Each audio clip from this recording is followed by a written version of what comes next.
Dalawang estudyante nalunod sa isang falls sa Baras, Rizal. Pahirapan ang naging paghahanap sa kanilang labi. Ang mga detalye sa unang balita live ni EJ Gomez. EJ.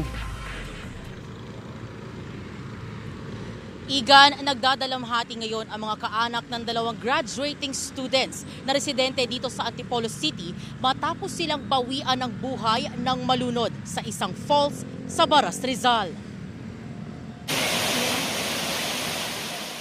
Kuha yan sa Unga Falls, Barangay San Salvador, Baras, Rizal, mag-aalas 3 ng hapon noong Lunes.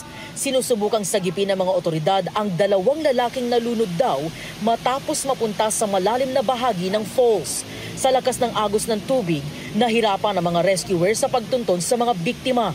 Ilang oras pa ang itinagal bago tuluyang nakuha ang mga biktima mula sa ilalim ng tubig. Sa investigasyon ng pulisya, 4 na magkakaklaseng graduating students ang nagkayayaan maligo sa Unga Falls matapos nilang makuha ang kanilang medical certificate para sa kanilang work immersion. Isa sa kanila ang agad na lumusong at napunta sa malalim na bahagi ng falls. Sinubukan siyang sagipin ng kaklase pero kasama ring lumubog. Nakita na lamang siya na nagkakatawag at humihingi ng saklolo. At siya naman po isinaklolohan na kanyang kaklase. Parehas na po sila napunta sa medyo malalim. Sa kasamaang palad, itong 4 na magkakaklase ay hindi naman po pala ganoon na marunong lumangoy. Idiniklara silang dead on arrival sa ospital. 17 at 18 anyos ang mga biktima. Ang lalaking nagtangkang sumagip sa kanyang kaibigan, kinilalang si John Mike Passion na residente ng Barangay Kupang, Antipolo City.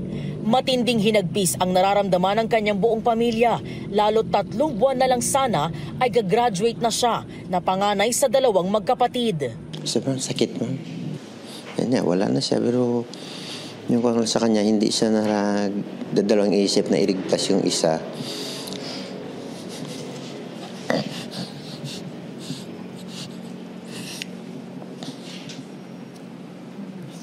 Sorry.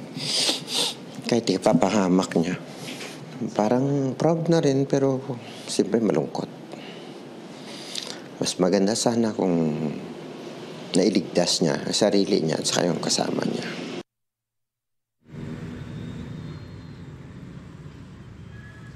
Igan, parehong nakaburol ang dalawang biktima dito sa Antipolo City. Yung isa ay nasa Barangay Inarawan habang nandito naman sa Barangay Mayamot si John Mike na nakatakdang ilibing bukas.